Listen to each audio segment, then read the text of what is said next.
فرماتے ہیں کہ ما شبینا حتی فتحنا خیبر، کہ جب تک ہم نے خیبر کو فتح نہیں کیا ہم سیر ہو کر کے کھانا نہ کھا سکے۔ کیا مطلب کہ آج خیبر کی فتح کے بعد اللہ تبارک و تعالیٰ نے مسلمانوں کو، انصار کو، مہاجرین کو خوشحال اور مالدار بنا دیا، اور مال کے انبار صحابہ کرام کے قدموں کے اندر ڈھیر ہو گئے۔ خیبر ہی کے موقع کے بعد جب صحابہ کرام مہاجرین ہجرت کر کے مکہ مکرمہ سے مدینہ منورہ گئے تھے، تو صحیح بخاری کے اندر موجود ہے کہ صحابہ کرام 2630 نمبر حدیث ہے، اور دیگر کئی حدیث، سب کا خلاصہ اور مفہوم یہ ہے کہ جب مہاجرین مکہ چھوڑ کر مدینہ منورہ گئے تو وہ لٹے پٹے قافلے، گھر چھوڑ کر، جائیدادیں چھوڑ کر، سب کچھ مکہ میں رہ گیا تھا، کچھ جو ملا وہ ساتھ لے کر کے گئے تھے۔ اللہ تبارک و تعالیٰ نے انصار کو جو لقب دیا ہے، یہ بات بھی یاد رکھیں، لفظ انصار کسی قوم اور برادری کا نام نہیں۔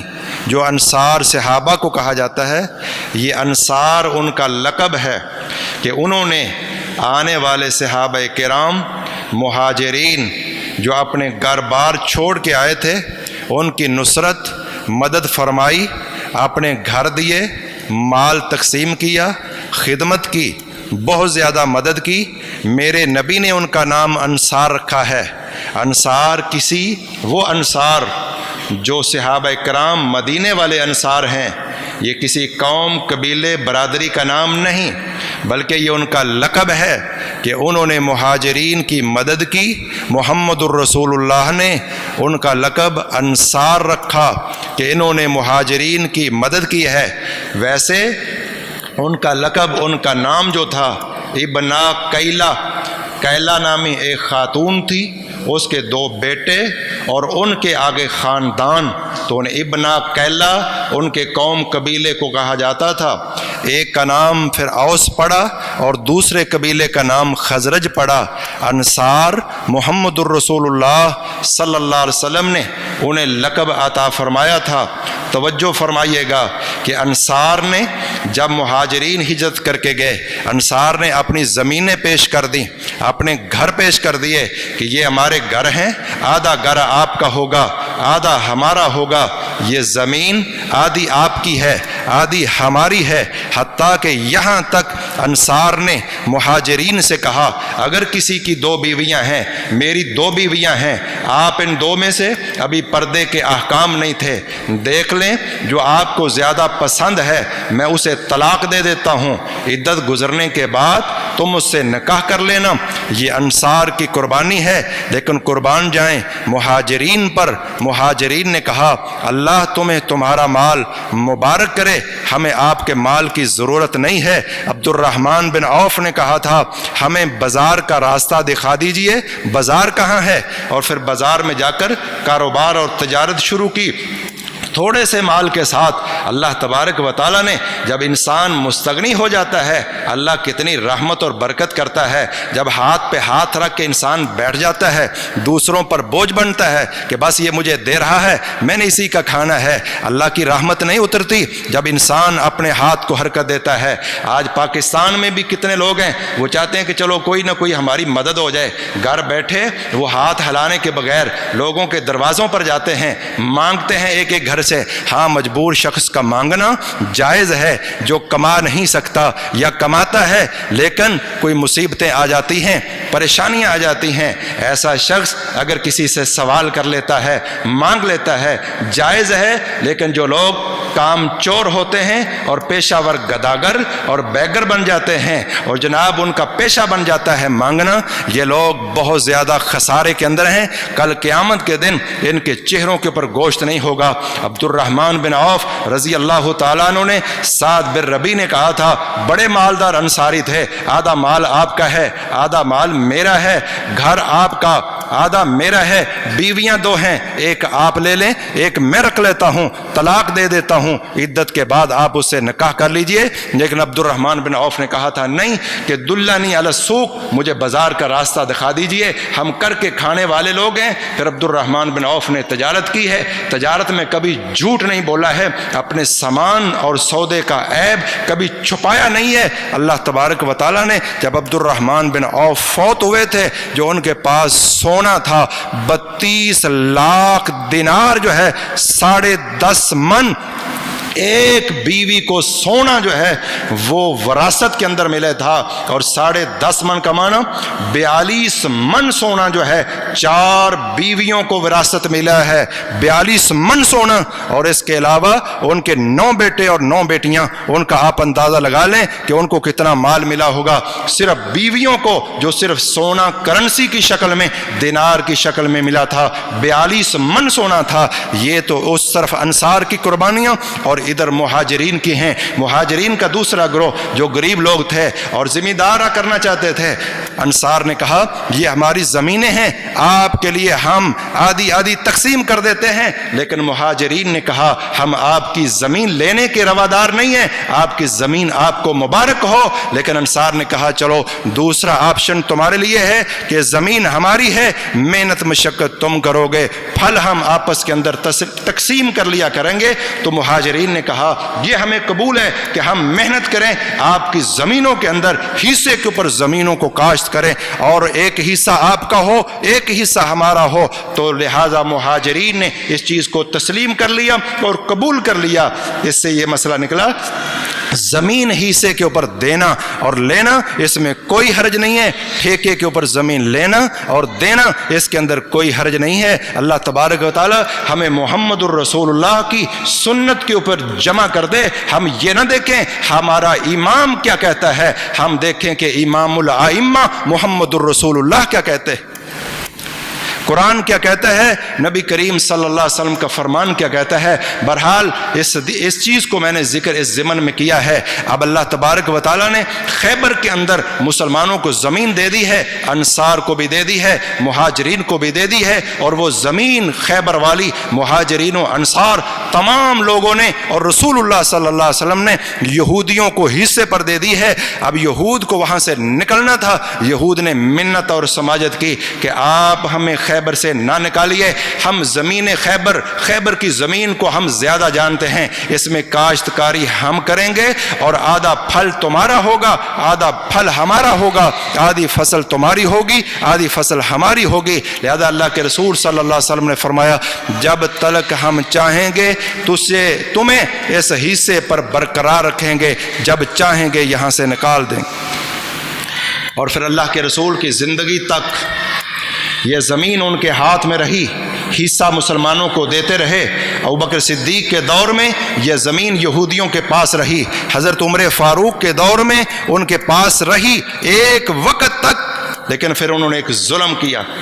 عبداللہ بن عمر رضی اللہ تعالیٰ عنہ خیبر کے اندر اپنی زمینوں میں تشریف لے گئے، کسی نے اونچی جگہ سے گرایا نیچے، اور ان کے یہ جوڑ، ہاتھ پاؤں کے جوڑ جو ہیں وہ نکل گئے، کھوکھلے ہو گئے۔ حضرت عمر فاروق نے فرمایا کہ جو ظالم ہے، مجرم ہے، وہ ہمیں پیش کر دیجئے۔ تمام یہودیوں نے کہا کہ ہمیں ظالم جرم کرنے والے کا کوئی علم نہیں ہے۔ فرمایا تم ہی میں سے کوئی بندہ ہے، اپنا مجرم پیش کیجئے، ظالم کو دے دیجئے، علم نہیں کہ کون شخص ہے۔ یہودیوں نے جب انکار کر دیا، حضرت عمر نے فرمایا کہ یہاں سے اب تمہارا چلان ہے، یہاں سے تم نکلو گے، یہاں سے تمہاری جلا وطنی ہے۔ وہ کہنے لگے عمر تم ہمیں کیسے نکال سکتے ہو، یہاں تو ہمیں محمد الرسول اللہ بسا کر کے گئے ہیں، جو فیصلہ محمد الرسول اللہ نے کیا ہے آپ اس فیصلے کو کیسے توڑ سکتے ہیں؟ اللہ کے رسول ہمیں یہاں بسا کے گئے ہیں اور آپ ہمیں کیسے نکال سکتے ہیں؟ حضرت عمر فاروق رضی اللہ تعالیٰ عنہ نے فرمایا آپ کو یاد ہے جب رسول اللہ نے تجھے کہا تھا یہودی سردار سے کہ تیرا کیا حال ہوگا جب تیری جوان اونٹنی لے کر یہاں سے تمہیں بھگا کر لے جا رہی ہوگی، تجھے خیبر سے نکالا جائے گا؟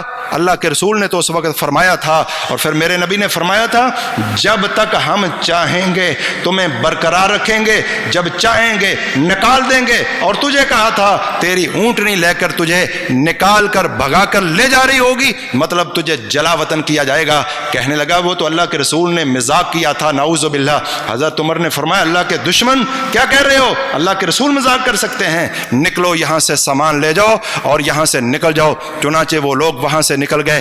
بہرحال صحابہ کرام نے، رسول اللہ صلی اللہ علیہ وسلم نے، اہل بیت اعظام تمام لوگوں نے اپنی زمینیں حصے پر دی ہوئی تھی۔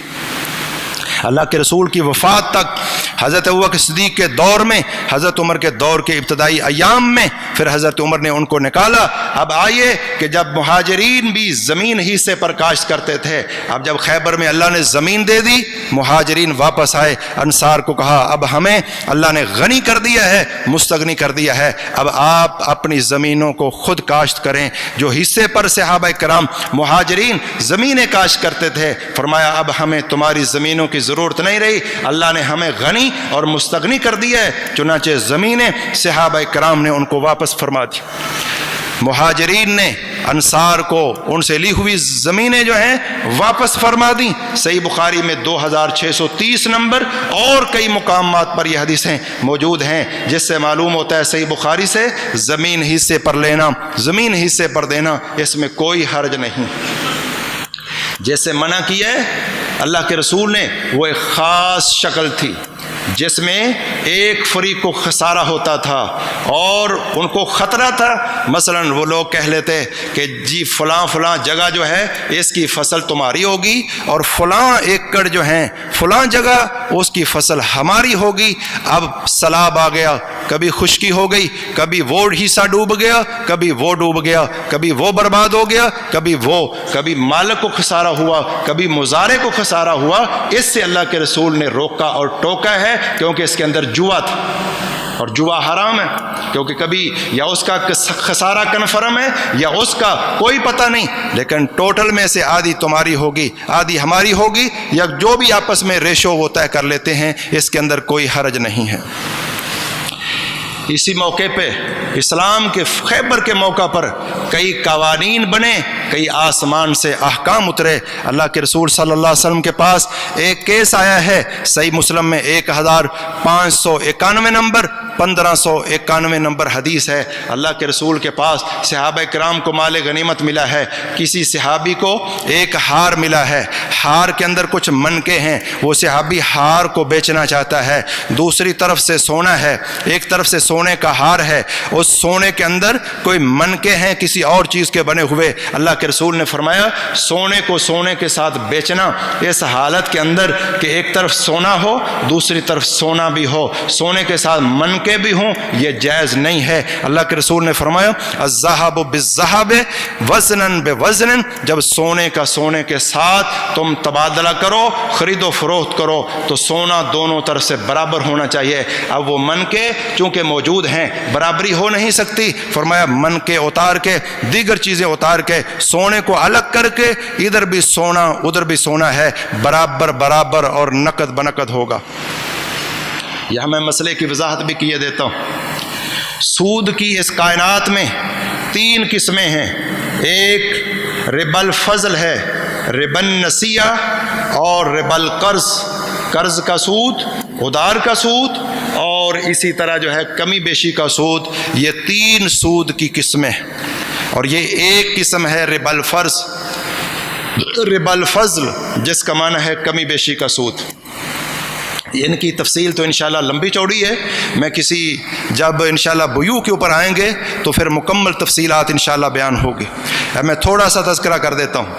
اگر کوئی شخص گندم کے بدلے گندم بیچ رہا ہے، جو کے بدلے جو بیچ رہا ہے، سونے کے بدلے سونا بیچ رہا ہے، چاندی کے بدلے چاندی بیچ رہا ہے، پاکستانی کرنسی کے بدلے پاکستانی کرنسی بیچ رہا ہے، تو برابر برابر اور نقد بنقد ہونا ضروری ہے۔ آپ کے ذہن میں سوال پیدا ہوگا کہ سونے کے بدلے سونا بیچنے کی کیا ضرورت، چاندی کے بدلے چاندی بیچنے کی کیا ضرورت ہے، گندم کے بدلے گندم بیچنے کی کیا ضرورت ہے، کھجور کے بدلے کھجور بیچنے کی کیا ضرورت ہے۔ مثلا ایک شخص ہے، اسے اجوا کھجور جو ہے وہ چاہتا ہے اور دوسرا جو ہے کلمی کھجور چاہتا ہے۔ اب اجوا کھجور کا ریٹ زیادہ ہے، دیگر کھجوروں کا ریٹ کم ہے، لیکن اگر کھجور کو کھجور کے بدلے بیچنا ہے تو برابر برابر اور نقد بنقد ہوگا۔ اگر برابر برابر نہ ہو تو ربا الفضل کہتے ہیں۔ اگر ادھار اور نقد ہو جائے، ادھار ہو نقد نہ ہو تو اس کو ربا النسیہ کہتے ہیں۔ ایک طرف سے سونا نقد ہو، دوسری طرف سے سونا ادھار ہو، خواہ برابر بھی ہو، اللہ کے رسول نے منع فرمایا۔ گندم کی کئی قسمیں ہیں، وہ یہ قسم بیچ کر دوسری قسم چاہتا ہے۔ جو کی کئی قسمیں ہیں، ایک جو کی قسم دے کے دوسری قسم جو ہے وہ لینا چاہتا ہے۔ سونے کی کئی قسمیں ہیں، سونا ڈلی میں ہے، زیور میں ہے، پھر یہ 24 کیرٹ سونا ہے، 22 کیرٹ سونا ہے، ملاوٹ اس میں جیسے جیسے ہوتی چلی جاتی ہے۔ اگر سونے کو سونے کے ساتھ بیچنا ہے تو دونوں طرف سے خالص سونا ہونا چاہیے، خواہ اس کی قسم کوئی ہو، اس کی قسم کوئی ہو، برابر برابر اور نقد بنقد۔ لیکن آپ کے ذہن میں سوال پیدا ہوگا، اس میں تو بڑا خسارہ ہوگا، اجوا کھجور تو بہت مہنگی ہے، عام کھجور کئی کلو اور اجوا کھجور 1 کلو برابر ہوتی ہے۔ اللہ کے رسول نے فرمایا پھر کھجور کے بدلے مت بیچو، وہ کھجور درم و دینار کے بدلے خریدو اور وہ بھی درم و دینار کے بدلے فروخت کرو۔ لیکن کھجور کو کھجور کے بدلے اگر بیچنا ہے تو برابر برابر اور نقد بنقد ہے۔ یہ بھی قانون اللہ کے رسول نے خیبر کے موقع پہ ارشاد فرمایا کہ آپ کے پاس ایک ہار ہے، صحابی کے پاس لایا گیا، ہار میں منکے ہیں، دوسری طرف سونا ہے۔ فرمایا تم بے نہیں کر سکتے، غنیمت میں کسی صحابی کو وہ ہار ملا ہے، فرمایا منکوں کو الگ کرو، سونے کو الگ کرو، پھر سونے کے ساتھ تبادلہ خرید و فروخت کرو اور برابر برابر اور نقد بنقد کرو۔ یہ واقعہ بھی خیبر کی فتح کے بعد پیش آیا۔ تو بے کے قوانین میں سے یہ قانون اسی موقع کے اوپر پیش آیا۔ اور واقعہ السنن الکبریٰ للنسائی کے اندر موجود ہے۔ ایک بادیہ نشین کہتے ہیں، باہر جنگلوں کے اندر رہنے والے، جن کو ہم پکھی وانس کہتے ہیں، جو خیمے لگا کر یہاں کبھی وہاں کبھی وہاں، یا بالکل الگ تھلگ چند گھر ہیں جنگلوں میں بیٹھے ہوئے، انہیں بادیہ نشین کہا جاتا ہے۔ بعض لوگ بدو بھی لفظ بولا جاتا ہے، لیکن بادیہ نشین اردو کا بہترین لفظ ہے۔ ایک بادیہ نشین دیہاتوں میں جنگلوں میں رہنے والا صحابی آپ کے پاس آیا ہے اور آ کر مسلمان ہو گیا۔ مسلمان ہونے کے بعد کہتا ہے اللہ کے رسول صلی اللہ علیہ وسلم میں ہجرت کرنا چاہتا ہوں۔ ہجرت کر دی اور خیبر کا موقع آیا ہے۔ خیبر کے اندر یہ صحابی آرابی بادیہ نشین، عربی میں آرابیون کہا جاتا ہے، آراب بادیہ نشین، جنگلوں کے اندر رہنے والے اور چل پھر کر زندگی گزارنے والے، یہ بادیہ نشین ہجرت کر کے اللہ کے رسول میں نے ہجرت بھی کرنی ہے، اپنا علاقہ چھوڑ دیا، اللہ کے رسول کے پاس آیا۔ خیبر کی جنگ ہوئی ہے، مال غنیمت ملا ہے، میرے نبی نے مال غنیمت کو تقسیم فرمایا ہے۔ یہ صحابی جو ہے اس کا حصہ کسی صحابی کو دیا، جب وہ بادیہ نشین آئے تو یہ حصہ اس کو دے دینا۔